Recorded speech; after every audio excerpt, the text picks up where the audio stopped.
Good morning, everyone. Air nostalgia, out in a beautiful, misty, wet, quite windy morning out in my shooting range, Kanpika. Today I want to do something a little bit different. I actually want to give you a quick walkthrough on what's been happening behind the scenes with my HW100, my only PCP rifle I have.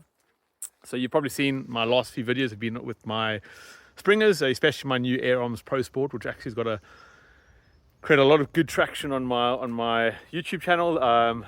Got a lot of good engagement with you guys, so thanks so much for stopping by and actually supporting my channel. But behind the scenes, I've actually been working a little bit on my HW100. So what actually happened was, to give you some updates, well, actually let's just bring you to the lovely 100. So here's my 100. It's getting a little bit wet in the rain, but it's fine. So what happened was, this gun is 5 years old, and I noticed that slowly it was getting its probably first little leak. So very, very light leak. It was probably losing, if you look at the front gauge here, it was probably losing like one line for every 2 days. So, minimal, like probably getting half the tank down in say a week or so.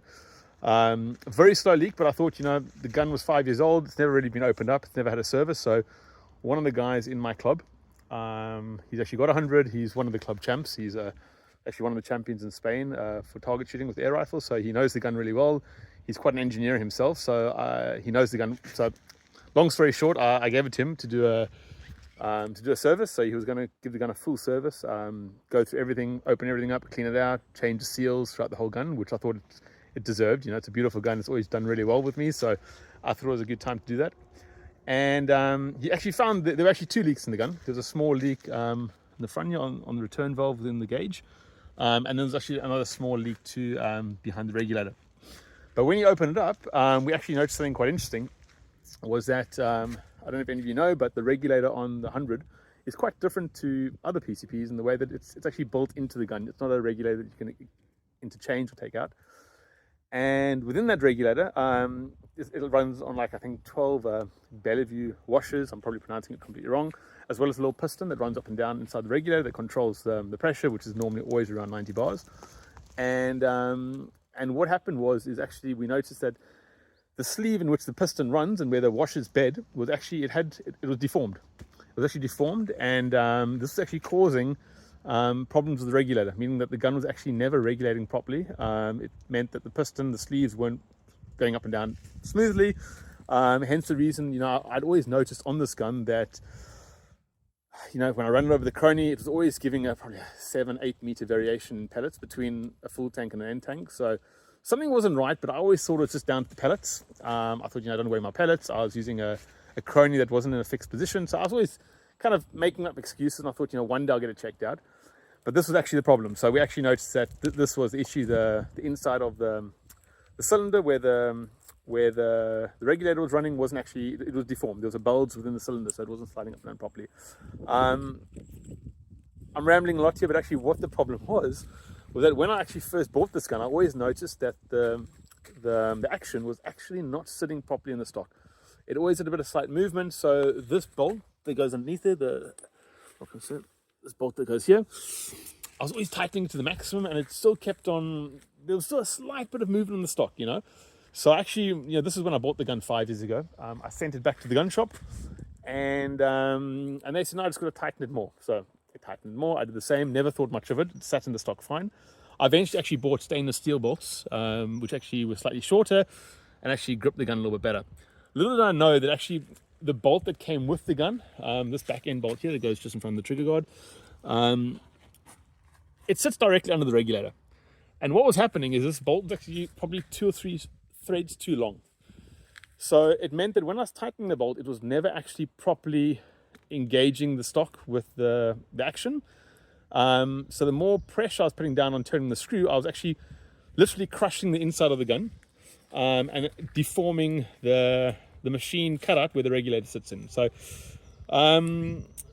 so long story short, this obviously needs to be repaired. Luckily, the guy that was fixing my gun is a machinist. He's got a lathe, he's got a milling machine, and he was actually able to take this action off. Took that block off. He was actually able to recenter the sleeve and the hole where the regulator goes in, and he's actually able to reskim and actually remove that bulge from the aluminium. So Job very well done. The gun is now shooting phenomenally well. It's a little bit more powerful, so it's probably shooting 2 or 3 joules extra, purely because the regulator is more efficient, it's running better, so I don't need that much tension on the hammer spring, so I will be adjusting this shortly again. Of course, you know, I put the scope back on. The nice thing with the 100 is that it's got the markings and measurements, so pretty much everything's gone back on in the same place. But I do need to double check probably need to reset the scope a little bit again, because normally, you know, we took the barrel off, the whole gun was dismantled, so I doubt the scope is going to be spot on, but we will be checking that shortly.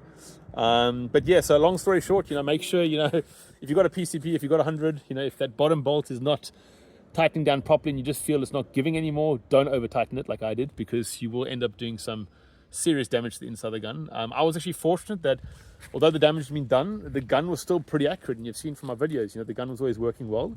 However, now I expect some even better improvements, purely because it's going to be more consistent. You know, running it over the chrony now, I'm getting literally over, like, say 20 shots, I'm getting a maximum of 2 meters, you know, of variation, which is up there with the top air rifles around. So, you know, it's really, really good now. So yeah, so just sorry for all the rambling. I thought just a quick update on what's been happening with my lovely 100. You know how much I love this gun to bits, so just super to have it all back and working well. As you can see, conditions are quite misty, so I'm going to be popping down to the range really quickly. I'm going to do a grouping for you guys at 50 meters. As I said, it's very, very misty, a little bit windy, and I'm not expecting a lot, but I would like to see just how the gun is grouping, purely for consistency. I'm not too fussed about the scope, because I know I need to reset the scope. I do believe when I picked it up, it was shooting